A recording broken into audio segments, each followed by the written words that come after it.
اچھا، تو آج ہم تاریخ کے ایک بہت ہی اہم موڑ پر بات کرنے جا رہے ہیں۔ جی ایک ایسی تبدیلی جس نے اسلامی تاریخ کا رخ ہی بدل دیا۔ بالکل، خلافت سے ملوکیت کا سفر۔ خلافت سے ملوکیت، بالکل وہ وقت جب خلافت کا تصور آہستہ آہستہ بادشاہت میں ڈھل رہا تھا۔ جی، اور اس تبدیلی کو سمجھنے کے لیے ہمارے پاس جو مواد ہے وہ بہت اہم ہے۔ ہمارے پاس طبری، ابن اسیر اور ابن خلدون جیسے بڑے مورخین کے حوالے ہیں۔ بالکل، اور ہمارا مقصد یہاں صرف واقعات دہرانا نہیں ہے بلکہ ان کی گہرائی میں جانا ہے۔ یعنی یہ سمجھنا کہ ایسا کیوں ہوا۔ جی، وہ کیا شرائط تھیں، وہ معاہدہ کیوں ٹوٹا، اور پھر اس کے نتیجے میں ایک ایسی سرکاری پالیسی کیسے بنی جس نے دہائیوں تک معاشرے پر اثر ڈالا۔ تو آئیے وہیں سے شروع کرتے ہیں جہاں سے یہ کہانی شروع ہوتی ہے۔ جی، امام حسن کوفہ میں خلیفہ بن چکے ہیں اور دوسری طرف شام میں معاویہ نے اپنی خلافت کا دعویٰ کر دیا، اور دونوں لشکر آمنے سامنے ہیں،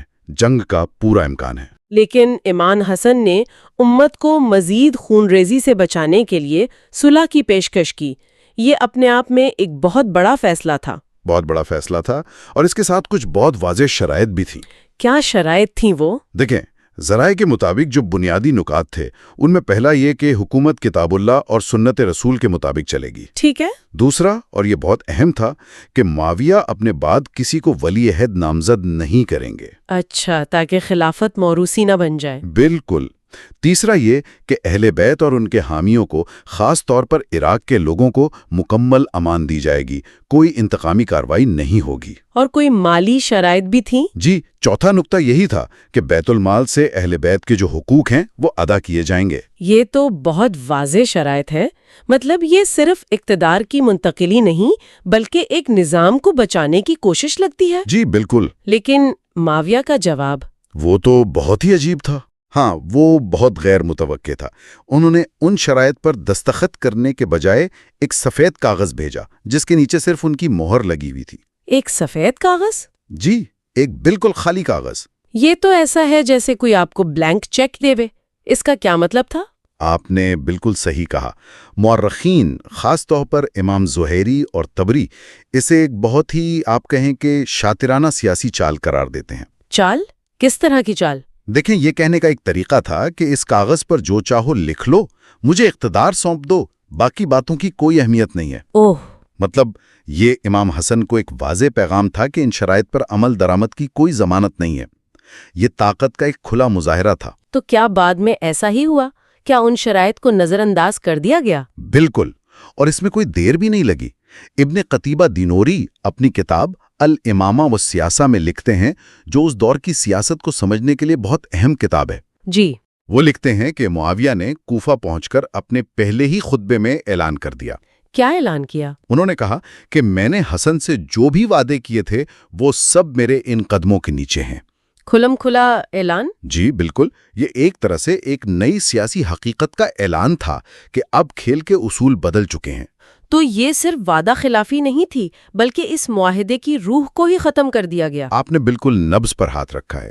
معاہدے کا ٹوٹنا تو پہلا قدم تھا۔ اور اگلا قدم؟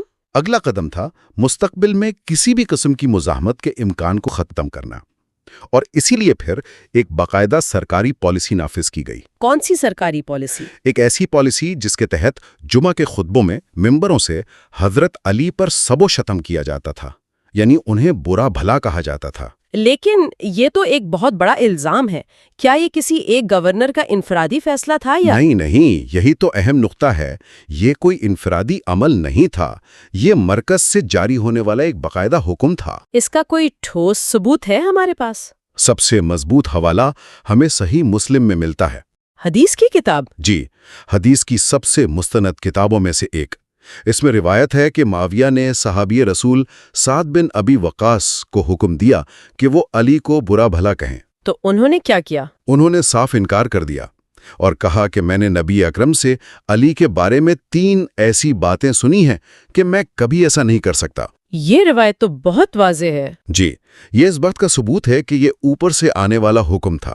اور یہ حکم سب سے پہلے کہاں نافذ کیا گیا؟ ذرائع بتاتے ہیں کہ اس کا آغاز کوفہ اور مدینہ سے ہوا۔ کوفہ میں مغیرہ بن شعبہ اور مدینہ میں مروان بن حکم۔ اور یہ کب شروع ہوا؟ سب سے آپ کہیں کہ تلخ حقیقت یہی ہے کہ اس کا آغاز 41 ہجری میں ہی ہو گیا تھا۔ 41 ہجری؟ یہ تو وہی سال ہے جسے عام الجماع یعنی اتحاد کا سال کہا جاتا ہے۔ بالکل، جس سال امت کو جوڑنے کے لیے صلح ہوئی، اسی سال تفریقے کی سب سے گہری بنیاد رکھی جا رہی تھی۔ یہ سوچنا ہی عجیب لگتا ہے، تو کیا یہ پالیسی بس کچھ عرصے چل کر ختم ہو گئی؟ نہیں، یہ اس کا سب سے خطرناک پہلو تھا۔ اس نے ایک ادارے کی شکل اختیار کر لی۔ ادارے کی شکل؟ مطلب یہ صرف معاویہ کے دور تک نہیں رہی۔ ان کے بعد یزید، پھر عبد الملک بن مروان، ولید بن عبد الملک، تقریباً تمام اموی خلفاء کے دور میں یہ رسم پوری شدت سے جاری رہی۔ کتنے عرصے تک؟ مورخین اس کی مدت پر تھوڑا اختلاف کرتے ہیں۔ کچھ کہتے ہیں 40 سال، کچھ 60 سال، لیکن بعض کے نزدیک یہ سلسلہ تقریباً 80 سال تک جاری رہا۔ 80 سال؟ جی، 80 سال۔ اس کا مطلب ہے کہ کم از کم 3 نسلیں ایسی گزری ہوں گی جنہوں نے ہر جمعہ کو ممبر سے یہی سرکاری بیانیہ سنا۔ بالکل۔ اب تصور کریں کہ اس نے لوگوں کی سوچ پر کیا اثر ڈالا ہوگا۔ تو اس طویل عرصے میں بنو امیہ کے کسی حکمران نے اس کو روکنے کی کوشش نہیں کی؟ اس پورے دور میں صرف ایک حکمران ایسا آیا جس نے اس بدعت کو جڑ سے اکھاڑنے کی ہمت کی۔ وہ کون تھے؟ عمر بن عبدالعزیز، جنہیں 5واں خلیفہ راشد بھی کہا جاتا ہے۔ اچھا۔ ان کا دور حکومت بہت مختصر تھا، صرف 2 سال، 99 سے 101 ہجری تک۔ لیکن انہوں نے آتے ہی پہلا حکم یہ جاری کیا کہ جمعہ کے خطبوں سے یہ سب و شتم کے الفاظ ہٹا دیے جائیں۔ اور ان کی جگہ کیا پڑھا جائے؟ ان کی جگہ انہوں نے قرآن کی ایک آیت پڑھنے کا حکم دیا۔ کون سی آیت؟ سورۃ النحل کی آیت 90، ان اللہ یأمر بالعدل والاحسان۔ بے شک اللہ انصاف اور احسان کا حکم دیتا ہے۔ جی، اس آیت کا انتخاب خود ایک بہت بڑا پیغام تھا۔ یعنی منفی اور تفرقہ انگیز بات کے بجائے ایک مثبت اور تعمیری پیغام؟ بالکل، یہ ایک بہت بڑا قدم تھا، خاص طور پر جب آپ سوچیں کہ انہیں یہ قدم اپنے ہی خاندان بنو امیہ کی روایت کے خلاف اٹھانا پڑا۔ لیکن کیا ان کے بعد یہ سلسلہ ہمیشہ کے لیے ختم ہو گیا؟ مکمل طور پر تو نہیں۔ کچھ ذرائع کہتے ہیں کہ بعد میں اسے دوبارہ شروع کرنے کی کوشش ہوئی، لیکن عمر بن عبدالعزیز ایک ایسی اخلاقی مثال قائم کر گئے تھے کہ اس میں اب وہ پہلے جیسی ریاستی طاقت باقی نہیں رہی۔ یہ سب کچھ تو دارالحکومت اور بڑے شہروں میں ہو رہا تھا، لیکن اہل بیت خود مدینہ میں موجود تھے۔ ان کا کیا رد عمل تھا؟ جی، یہ اس کہانی کا سب سے آپ کہیں کہ ذاتی اور جذباتی حصہ ہے۔ جب مدینے کا گورنر مروان بن حکم مسجد نبوی کے ممبر پر کھڑے ہو کر یہ الفاظ کہتا تھا تو امام حسن اور امام حسین کیا کرتے تھے؟ دونوں بھائیوں کا رد عمل مختلف تھا، لیکن مقصد ایک ہی تھا، اس عمل کو مسترد کرنا۔ امام حسن کا کیا طریقہ تھا؟ امام حسن کا طریقہ خاموش لیکن بہت مؤثر احتجاج کا تھا۔ جیسے ہی خطبے میں یہ الفاظ شروع ہوتے، وہ فوراً مسجد سے اٹھ کر باہر چلے جاتے۔ اچھا، وہ وہاں بیٹھتے ہی نہیں تھے؟ جی، ان کا یہ عمل خود ایک بیان تھا کہ جہاں نبی کے خاندان کی توہین ہو رہی ہو، وہاں وہ نہیں بیٹھ سکتے۔ اور امام حسین، کیا وہ بھی ایسا ہی کرتے تھے؟ امام حسین کا رد عمل صورتحال کے مطابق بدلتا تھا۔ کبھی وہ بھی اپنے بھائی کی طرح مسجد سے چلے جاتے، لیکن کئی بار وہ کھڑے ہو کر بھرپور جواب بھی دیتے۔ جواب دیتے تھے بھری مسجد میں؟ جی۔ ایک بہت مشہور واقعہ ہے کہ جب مروان ممبر پر برا بھلا کہہ رہا تھا تو امام حسین اپنی جگہ پر کھڑے ہو گئے اور بلند آواز میں کہا۔ کیا کہا انہوں نے؟ انہوں نے کہا، اے مروان، اللہ نے تجھے، تیرے باپ کو اور تیرے خاندان کو اپنی کتاب میں شجرہ ملونہ یعنی لعنتی درخت کہا ہے، اور تو علی کو گالیاں دیتا ہے؟ یہ تو براہ راست چیلنج تھا۔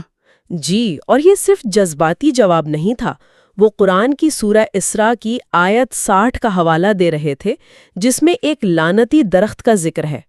تو وہ طاقت کے سامنے قرآن کی دلیل پیش کر رہے تھے۔ بالکل، وہ بتا رہے تھے کہ یہ صرف ایک سیاسی حملہ نہیں بلکہ دین کی روح کے خلاف ہے۔ اور ایک موقع پر انہوں نے اپنی خاموشی کی وجہ بھی بتائی تھی، ہے نا؟ جی بالکل، جب کسی نے سوال کیا تو انہوں نے واضح کیا کہ ہماری خاموشی خوف کی وجہ سے نہیں بلکہ فتنہ سے بچنے کے لیے ہے۔ اس ایک جملے میں بہت گہرائی ہے۔ بہت زیادہ۔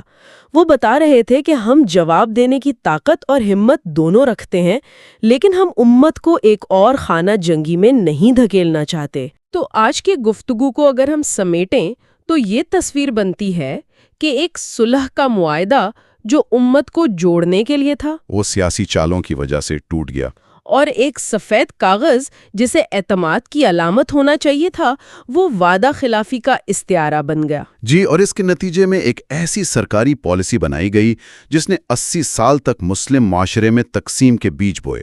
بالکل یہی تصویر بنتی ہے اور یہ تاریخ ہمیں بہت کچھ سوچنے پر مجبور کرتی ہے۔ جی، ہمارے پاس جو ذرائع ہیں وہ ہمیں حکمرانوں اور اشرافیہ کے فیصلوں اور رد عمل کے بارے میں تو بتاتے ہیں، لیکن عام لوگوں کا کیا؟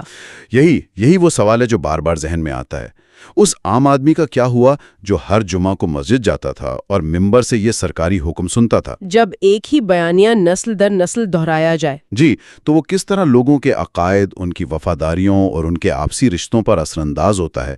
اس پالیسی نے عام مسلمانوں کے ذہنوں اور دلوں پر کیا نقوش چھوڑے ہوں گے؟ یہ وہ سوال ہے جو اس دور کے سماجی اثرات کو سمجھنے کے لیے شاید سب سے زیادہ اہم ہے۔